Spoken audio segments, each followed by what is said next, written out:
I will tell you what I am, so you understand what the telling means. I am a Korath. On every world where my kind have walked, for us and the word for apex are the same word. We do not share territory. We do not defer. We do not choose companions from among the soft-bodied, the slow, the ones who smell of fear and salt and resignation. In the long history of my line, no Korath has ever lowered its head to anything it did not intend to kill. I am telling you this so that when I tell you about Maren, you understand the weight of what I say. I came to Waystation Kethal in a restraint cradle, sedated, tagged, transferred, property of the Dravak compound, a beast-holding facility on the rim of a transit corridor that served no world worth naming. The facility kept 15 Vethhound cubs in the East Pens, 4 adult Vethhounds in the Central Run, and me. I was the reason the facility existed. Overseer Dravak had paid for my capture personally and displayed me to supply chain officials and freight inspectors. As evidence that his waystation, place of consequence, I let him believe that. I was biding time in the way that apex creatures bide time, without urgency, without plan, simply waiting for the shape of things to clarify. The handlers who fed me worked in pairs. They carried shock prods and wore layered composite vests and moved with the particular controlled terror of beings who understood exactly what I was, and had decided that proximity was a necessary evil. They slid the food container through the gate's slot, retrieved it the same way, and left without making eye contact. I did not fault them for this. They were reading the situation correctly. The Vethhound cubs were a different matter. They were young enough to still believe the world was navigable, and they treated every handler as a potential pack leader, cycling through candidate young predators do. Testing, testing, testing, always finding the flinch. The handlers flinched. The cubs dismissed them and kept looking. Maren arrived on a resupply rotation. I did not know her name yet. I knew she was the new junior keeper assigned to the East Pens, that she was human, that she was unremarkable to the eye. Medium height, plain-faced, wearing the compound's gray work coveralls, with a fraying patch on the left shoulder. She did not carry a shock prod. She had a feeding satchel on one hip and a folded rag tucked into her belt and nothing else. She walked into the East Pen yard alone, which the other handlers did not do, and she crouched in the center of the yard, which none of them had ever done, and she set down the feeding satchel and waited. The cubs came to investigate. Because cubs investigate everything, they circled her at distance. She did not move. One of them made the low chittering sound that Vethhound cubs make when they are deciding whether something is prey or not prey, and Maren said 2 words, "Stay low." Her voice was quiet, not commanding, pleading. Quiet in the way that still water is quiet, level, certain of itself. The cubs dropped flat. I watched this from the far side of my enclosure, where the shade was deepest. I watched it and I felt something move in me. Some old, wordless recognition that lives below thought, below language, in the part of a predator that has no name for what it knows, but knows it completely. She was not afraid of the cubs. Not performing calm, not suppressing fear through effort. Simply not afraid. The way a stone at the bottom of a river is simply not afraid of the current. The difference is perceptible. Every predator alive can smell the difference. The cubs lay flat for 11 seconds, which in Vethhound terms is geological time, and then the boldest one crawled forward on its elbows and put its chin on her knee. She scratched it behind the ear with 2 fingers, unhurried, and went back to distributing food. I watched her every day after that. She did not come near my enclosure for the first 2 weeks. I was aware that she was aware of me. She looked at the barrier with the same level of attention she gave everything, cataloging, not fearing. On the 14th day she came to the barrier and stood at 3 meters distance and looked at me directly. I looked back, she said. "You're bored." This was accurate. I said nothing, because I do not speak in the manner of the small species, but I moved to the barrier and I sat. She nodded once, as if confirming a conclusion she had already reached, and then she came back the next morning with a secondary feeding tray and slid it through the gate slot herself, alone, without a prod, and watched me eat with the calm interest of someone watching weather. Within a week, she was inside the enclosure. Within 2 weeks, she was sitting against my left flank in the afternoon shade, while the Vethhound cubs, who had by this point claimed the run between both pens as their personal territory, arranged themselves around her in the loose, overlapping pile that young predators make when they feel safe. I tell you truthfully, I did not decide to allow this. There was no decision.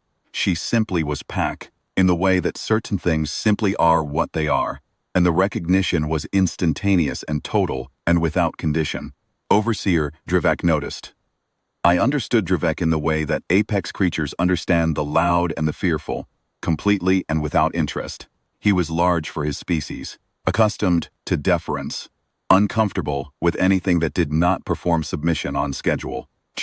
The bond between Maren and the compound's animals unsettled him in a way he would not have been able to articulate, so he articulated it as a professional concern. He told her she was violating handling protocols. She acknowledged this without inflection and continued.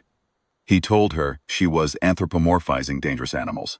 She looked at him with the same level attention she gave everything and said, "I'm not, though," and went back to work. He staged the test on a Tuesday compound time.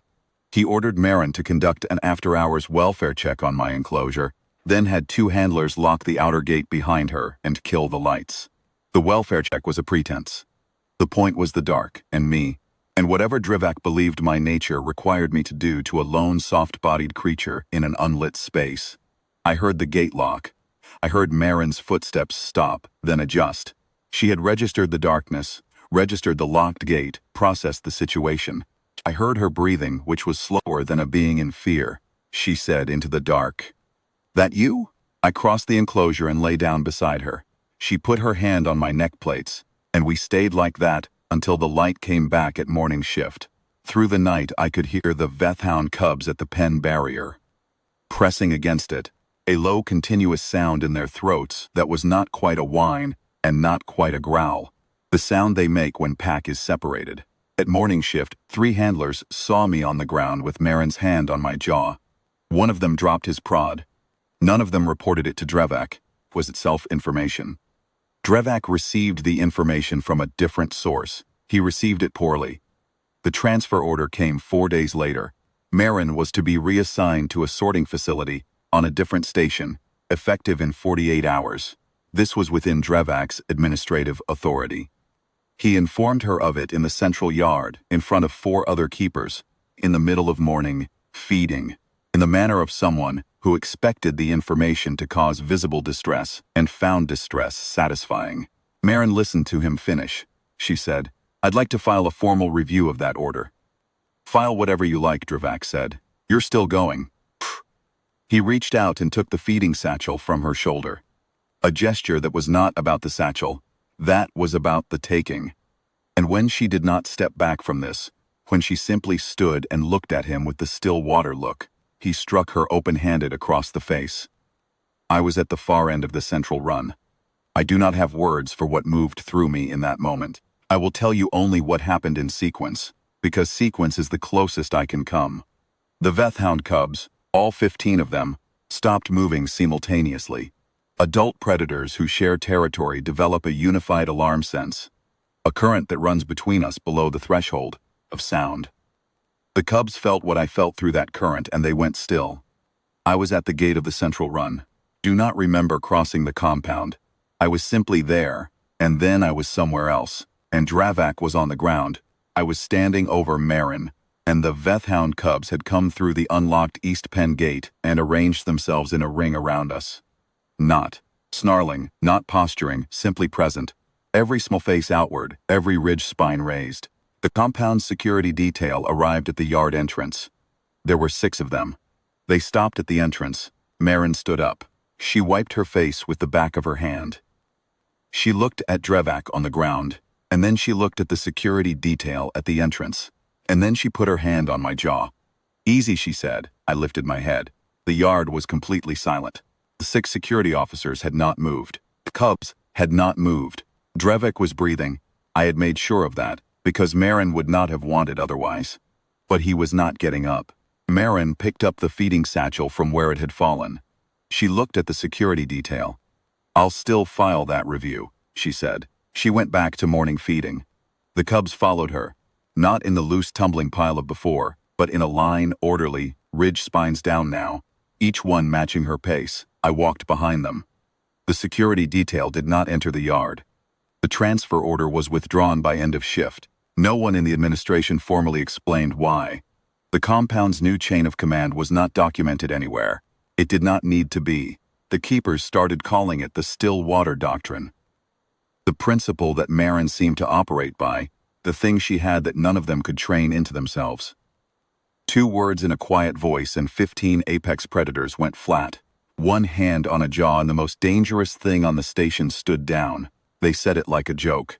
They said it like a thing that had a name because naming it was the only way to hold it steady in their minds. I did not object to the name. It was accurate enough. Still water does not announce itself. It does not threaten or perform or explain. It simply is what it is. And everything that tries to move against it discovers. Too late, always too late, what still water actually is. What it has always been.